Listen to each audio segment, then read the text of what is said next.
Assalomu alaykum do'stlar. 2025-yil 13-may sanasida sizlarga Giant Red giloslarni ko'rsatamiz.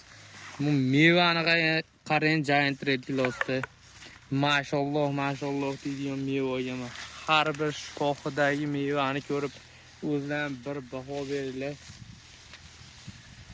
Bu daraxtimiz 5 yosh. Bu nishonchilik ko'chatlardan bor, murojaat qilaverasizlar, nomerlar profilda bo'ladi. Gilos qarang.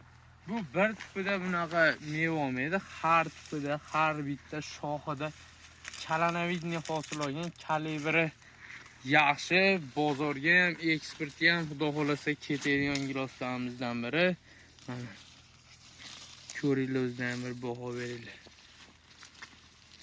Har bitta shoxida meva yo'q. Bargi tagida to'lla turibdi. Bitta daraxt 5 yoshda xudo xolasa hozir 25 kilo, 30 kilo meva beryapti. Bu bog'imiz katta yer maydoniga ekilgan. Har xil turdagi giloslar, Svitariana, Skina, Lapin, Realtiaga, Giant Red har xil sortlardan olingan. Bular boshqalarni ko'rsatdim. Meva. Rosa bo'lsa shuncha meva bo'ladi. Bundan ortiq meva, bundan ortiq kalibr gilosdan talab qilmaydi do'stlar.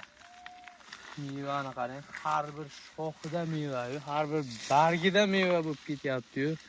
Biz ko'rsatayotgan giloslar bu Yevropa emas, bu O'zbekiston, bu Amerika emas, yo bu Xitoyda videosini, yo Xitoyga borib video yozdi. Bu O'zbekiston, bu Farg'ona do'stlar.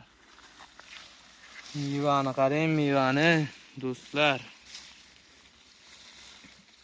Hozir bu bir marta uzilgan, ikkinchi uzumini uzishyapti ishchilar. Biz sizlarga zo'r hamma ko'rsatayotgandan ham sifatliroq giloslar, o'riklar, har xil turdagi ko'chatlarni ko'rsatyapmiz. Ishonchli ko'chatlar bizda, sifatli ko'chatlar ham bizda. Murojaat qilaverasizlar, nomerlar profilda. Qofiyali bo'lib ketdi.